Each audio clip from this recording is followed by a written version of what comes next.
boy, the youngest producer.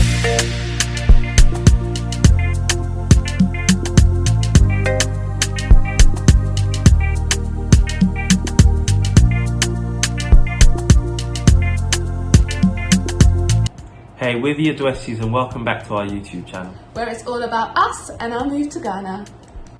So today we thought we'd bring another informative topic around our move to Ghana.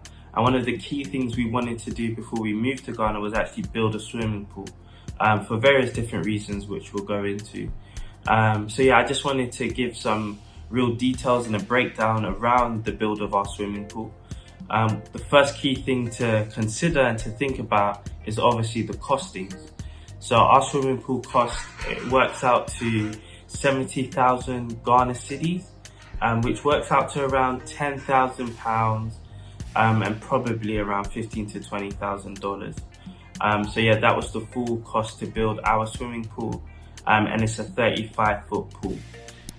One of the key things to consider around the costings also is to ensure that you don't actually pay the full amount up front. And that's one thing I've learned on this journey, is to actually try and pay incrementally. So we initially paid the first 30%, and then as progress was going and as they hit certain targets, I would then release more funds. And I think it's just really important to do that, to ensure that they stay on top of the work. And at the end of the day, money is the biggest incentive often for contractors carrying out work like this. So if you give out all the money in the beginning, you could run into issues where they could disappear for a season, or things may not be up to the standard you want, and it's hard to enforce that they make a change then because they've got all the money already.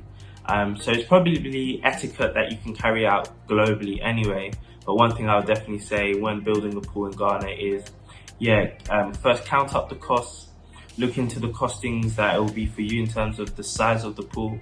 As I said, ours is 35 foot. So another important thing to have is a project manager. And we were lucky enough to have William's cousin who was here on the ground to do it for us. So at the time we were in London, so we weren't here, but it is a must, like a necessity. Unfortunately, you just can't trust people to do things on time and to also stick to the cost. So you need someone that's going to represent you and be in the place of you and speak on your behalf to make sure things get done. So the key things that they do is, number one, make sure the right materials are bought. They also make sure it sticks to a good price and that it all comes within the budget that was originally set and according to plan. And then also the timings of how long it would take for the pool to be built. So we've heard of crazy stories of pools taking way longer than it should have. After 2 months, I think, in total. 2 months to do, which was perfect timing for us, what we had planned. And actually, with Will's cousin as the project manager, it was absolutely perfect. So definite must have a project manager. If it's not yourself, get someone else on it. You'll definitely thank yourself later. And then another thing just to add to that, to think about when getting a project manager, is ensuring that they understand the whole world of building. Like, if they have a background in it, that would be absolutely ideal, because they'll just know when you're being ripped off, when materials are going to cost too much, when they're overcharging for labor, etc. So ensure that project manager actually has an understanding of building costs and has some kind of background knowledge of this as well. Definitely. So another thing to consider when building a pool out in Ghana is actually the disposal of your water. So often our pool's cleaned and maintained, and then that water is disposed of, right? And there isn't always the drainage systems that we may be used to in the West out here in Ghana. So it's just about actually ahead of the build, understanding the surroundings that you have, understanding that you're going to have a much larger amount of water that you need to dispose of than you typically would in a household. So it's just knowing where the pipes need to lead to ensure that you find the closest drain and the closest gutter, and ensuring that you don't make any mistakes. One mistake we made when we first built in our water disposal was to have it disposed to the place we would typically dispose of our water, but then the volume was too high and it was actually affecting some neighbours because it was spilling into other plots of land. So we subsequently found a way to get the pipe and the drainage system to go into another plot of land that we own, which can then just drain into the gutters. So yeah, that's something definitely to be mindful of, because yeah, it caught me a little bit blindsided. And just to add to that point, another thing to consider is the cleaning and the maintenance of the pool. Now there's particular chemicals that need to be poured into the pool that cost amounts. I think it cost us about 150 cedis for our most recent buy of that. And that translates to about $30, and it translates to about 20 odd pounds. So it's just about being mindful of that, that there is going to be maintenance costs to ensure that the pool is clean. We actually have a guy come in bi-weekly.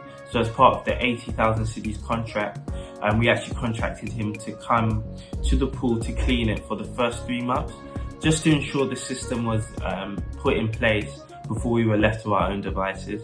And we found that to prove to be super, super helpful. So yeah, consider all those things, that once you save that money up to build the pool, you also need to ensure you have a bit of money on the side to maintain it. Because yeah, as you continually maintain it, it'll just keep it to a really high standard. And one of the main things about having a pool is just the benefit of having your own private pool. Like, how crazy is that?